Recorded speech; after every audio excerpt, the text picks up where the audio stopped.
And it's my great pleasure to once again introduce Rabbi Menachem Creditor, who joins us from an Eastern time zone. He is, as I mentioned, the creator of the recitation today of the letter from Birmingham jail that has been going on all over the country. And we've picked some Talmudic passages from the letter. Menachem is going to lead us in listening to those passages, a brief discussion, and then we'll say Kaddish D'Rabbanan and go into Mariv. So with that, Menachem, I'm so thrilled you're here. Thanks, Sean. Hi, everybody. It's really good to be with you. My wife and I were so privileged, feels like 50 years ago, though it was just a little bit over a year ago, to daven with IKAR on a glorious Shabbat morning. So this is as close as I get to being back home with all of you. So I bring her love and mine. Sean, thanks for inviting me to share. And Tzvi, just before you put it up, I wanted to share that I'm struck by a problem with which I'll offer a kavanah for the reading. So there have been, it seems, about 100 recitations around the country, some individual, some communal. It's been very moving.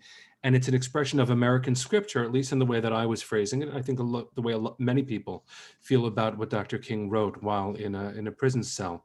And I don't know what to do with it because I feel like it's shemot.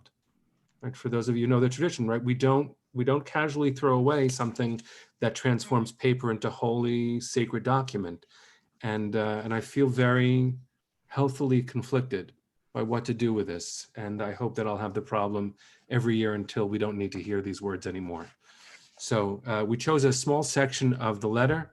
We divided it into slides. If you'd like access to all the slides, Sean has them, I have them, just reach out. I'm glad to share them. And I'll just read them. This is meant to be first a recitation as we would do with the book of Yonah or the book of Eicha.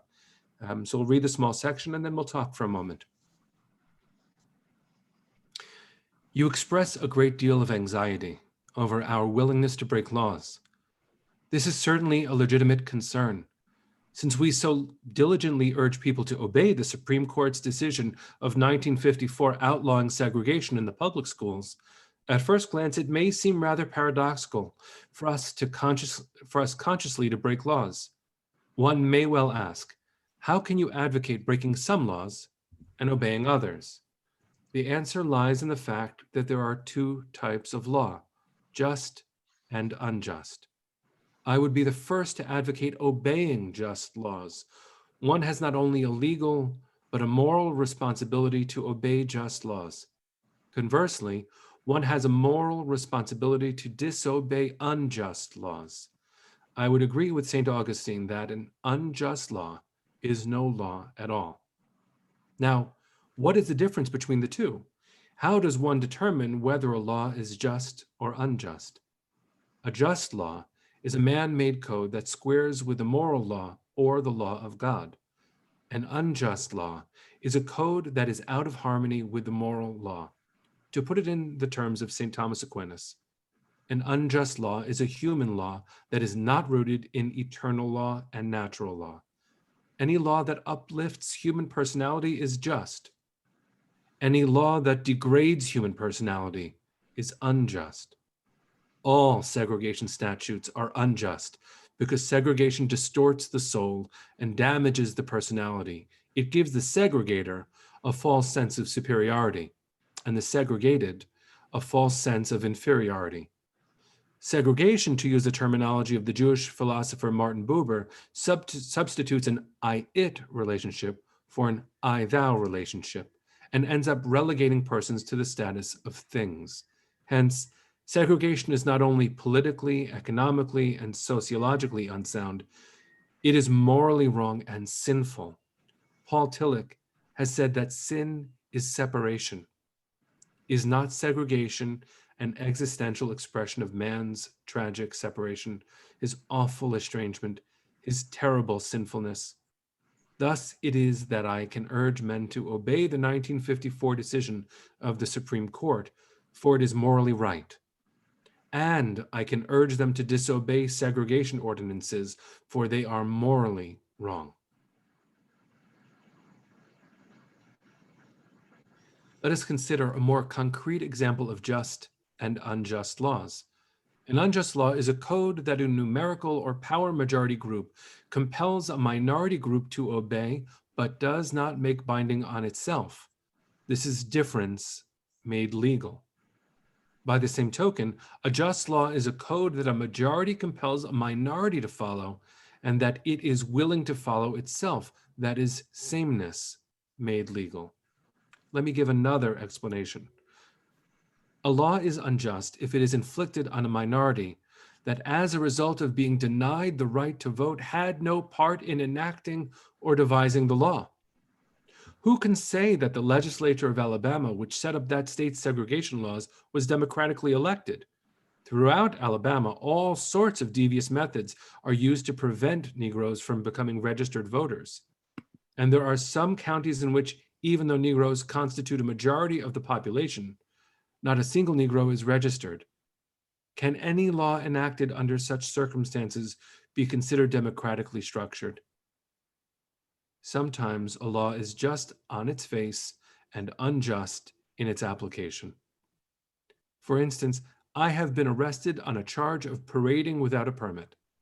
Now, there is nothing wrong in having an ordinance which requires a permit for a parade, but such an ordinance becomes unjust when it is used to maintain segregation and to deny citizens the First Amendment privilege of peaceful assembly and protest. I hope you're able to see the distinction I'm trying to point out.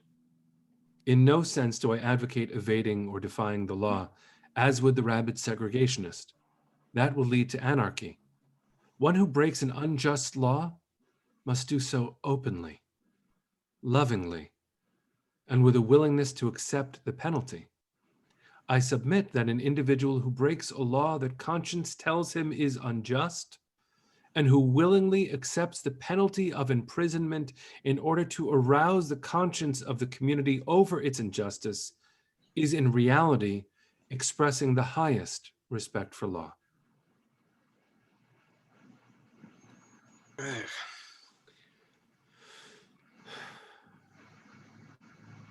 Now, I remember there's a book, I can't remember what it's called, but it's about a boarding school where the training methodology for young authors is to literally write by hand the works of the masters. And that when you let it go through your body in that way, something's supposed to happen inside you. Maybe you'll be inspired to become masterful or sensitive. And I have to say, it took almost an hour this afternoon to read the entire letter. I don't think I'm the same. I can't aspire to things, but there's something about the power of Dr. King's language. And what we just read was actually the least powerful of the entire letter. It might be the most Jewish and Talmudic sounding, as Sean was saying before. But it doesn't have the same soul-wrenching stuff as the other. This is where he applies theory and law and thinking. And he says, don't you understand? There is actually a systemic way that this works. He's appealing in so many of the other parts of the letter to the soul, saying, if you saw what happened behind bars, if you white moderates would see what you think of as police gentility in public when no one's looking, if you saw, you wouldn't feel the way you do. But here he's talking about laws. So I thought, Sean had the idea, and I'm honored that we get to include it in our davening space, of thinking about this out loud. In what way do you see this argument as, sound? Do you think that there are questions to be asked back? What is the purpose of Dr. King including what feels like Talmud and quoting Buber in his letter from a Birmingham jail? So I have my own thoughts, but I thought maybe we could take a second and think together. So go IKAR, share your voice. One of the things that we've been talking about in the Minyan Tzedek is overturning laws that we consider unjust, like money bail and private prisons. And so those came to mind for me, of laws that exist but that are so unjust. And so many people use the example of, in Germany, the laws that created the separation and led to the murder of so many millions of Jews were just laws, they weren't just. And there's so many other examples like that. So for us to, as IKARites, to always be reminded in so many ways that so many before us, like Martin Luther King, saw this dichotomy, and it's good to be reminded of it. So thank you, Sean, and thank you, Menachem, for sharing it with us. It's, I won't say anything about the anagram of IKARites and Karaites. I won't say anything about that. But Okay, what I go. will say also, Janet, is you might know that it's in here, but in part of the letter, he writes, we should never forget that everything Adolf Hitler did in Germany was legal, and everything the Hungarian freedom fighters did in Hungary was illegal. It was illegal to aid and comfort a Jew in Hitler's Germany. Even so, I am sure that had I lived in Germany at that time, I would have aided and comforted my Jewish brothers. I didn't remember that, but thank you for bringing it up. It's so important to see that there is historical precedent, and for the Jews, you know, and there are some, we probably know a whole bunch, who would resist the recitation of this as scripture or the Jewish embrace of civil rights today in, you know, in using the language of Black Lives Matter. For those who would resist, to understand that this is actually not foreign at all. But the application of the idea, especially the part where we read, as essential to the liberty that we were not granted. Yeah. I have to say, oh, sorry. I feel, you know, I feel troubled in the kind of need to kind of understand whether a law is just. And what I mean is that, I mean, the need to be an adult and to kind of reason things out and understand whether something is just. It seems like it should be, some part of me wants it to be easy, right? And to know, okay, you know, like, if, you know, if it says to do it, you do it. If it says you don't, you don't. But yet, that's not the way things are, it seems, right? And it's even the case with, I think, the Jewish law, right? Like, we, you know, we also still debate, what does this mean? How should we interpret this law? You know, even though it says this, we actually come to say, again, I'm thinking of what we did last Monday, where we were talking about the, right, when you decide to kill a child who's been a rebellious elder, a rebellious child, and in fact you don't, right? And I guess it's maybe just a part of maturity. The other thing that it reminds me of is, you know, the notion that, like, in the military, you know, you're not supposed to follow an unjust order, right? And so this requires you to not be a robot. It means you have to take in mind, you know, when an order is given, is the order a legal order or not? I guess in that case, they're still following in the code of legality. And I guess, you know, I can appreciate that Dr. King can come up with a good interpretation, and I worry that I can't. So in any given circumstance, and that, in fact, although he says he would no doubt, you know, aid and comfort his Jewish brothers and would advocate disobeying the, you know, Hungary laws, I worry that I couldn't do the same thing without a community around to debate and discuss and get guidance from. And so it just makes me feel frail. First of all, Jonathan, it's very, like, so courageous, like, to step forward and say exactly what you just said. And I want to offer you the humorous comfort, which is to say, standing next to Dr. King, I think any of us feels frail, right? And to use the Hasidic parable, God won't ask me why I'm not Dr. King. God's going to say, why weren't you Menachem? And I think that there's an essential truth there, which is to say, and I'm using your words, thank God for the community around us with whom we debate and discuss. And I wanted to quote a section here that Dr. King talks about what happens when there is the gut feeling, you didn't use the word gut, but the gut feeling that something is wrong. What are the steps of nonviolent protest? Listen to this small section. In any nonviolent campaign, there are 4 basic steps. Collection of the facts to determine whether injustices exist. And that's, of course, after they already have a sense that something is, but they collect the evidence, negotiation, self-purification, and direct action. And he goes in depth. I encourage you to really look at the letter in its whole expression, because I think this is hard to do. It actually makes me think in a humorous way of Stephen Colbert, who I think when he was roasting George Bush at the at the White House Correspondents' Dinner. He said, you know, there are more nerves in the gut than there are in the brain, and that's why I follow my gut. And I know you'll say, but Stephen, that's not true. But I know it's true. You know how I know it? My gut. And the danger, I think, the danger, because we all have what Malcolm Gladwell describes in Blink as that snap judgment. We do have it. And our moral intuition might not be wrong. But I looked at the first two slides that we did, 8 and 9, and without the 10th, it could be twisted into a rationale for the insurrection in the Capitol. Mm-hmm. Without the caution of community and deliberation and thinking and accountability. That's why when he says, I'm just reading 10, so you don't have to put it up, but I'm just going to read it. I have it on my screen here. I hope you're able to see the distinction I'm trying to point out. In no sense do I advocate evading or defying the law, as would the rabid segregationist, right? He could just say white supremacist or coup attempter. Right. That would lead to anarchy, he says. One who breaks an unjust law must do so openly, lovingly, and with a willingness to accept the penalty. So not only is it nonviolent in its nature, it's also accepting of the system of law as a whole system. That's what makes us, I mean, Sean said it's Talmudic, it really is. Ultimately, the fact that Dr. King sees himself as fully expressing the law, that defying unjust law in a nonviolent way shows actually the utmost respect for the law.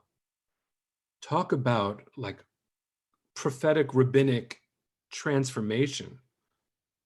To see the American flag after everything America has done and does as something worth dreaming toward, dreaming through, pushing forward into history. What is it to sing the national anthem on one knee but still sing it? What is it to actually like have all of these complicated thoughts and dream a dream, which, you know, Reverend Forbes, who was the senior pastor at Riverside Church, gave a talk to UJA's staff just the other day. And he talked about how Dr. King's dream was, Dr. King believed that when he said, I have a dream, it was the fulfillment of the founder's American dream. And Dr. King believed that that was the evolutionary path of God's dream. It's a trajectory. It's not something that stays static. And in order for it not to go nuts, because we all have snap judgments, and it's clear in America, a lot of people act without thinking, just to be gentle about it. Thank God for community, and thank God for the law and its ability to change. Yeah. And I think with that, you know, this Mishnah Makot that comes at the end, you know, comes in, if you walk in, when we first started doing these services, you know, people recite it at high speed, right? As a way of getting into a Kaddish D'Rabbanan. And we actually studied it the first day we met. It was our text. Mm. And I think it's, you know, reading it again in the context of what we just studied and what you just said is very powerful, right? Because I'll say it in English, before I do, I really want to thank Menachem, Rabbi Creditor, for this. I mean, it's such a blessing for us that you're spending, after a long day of recitation, in Chamarav with us and wrapping all of this up into a ritual framework, which I think is actually quite Kingian, right? Because what he did after a week of changing the world is he went back to his pulpit at Ebenezer Baptist. You know, it's not for nothing that Reverend Dr. Warnock will be sworn into the Senate. But again, thank you. And let's look at this. Rabbi Hananya ben Akash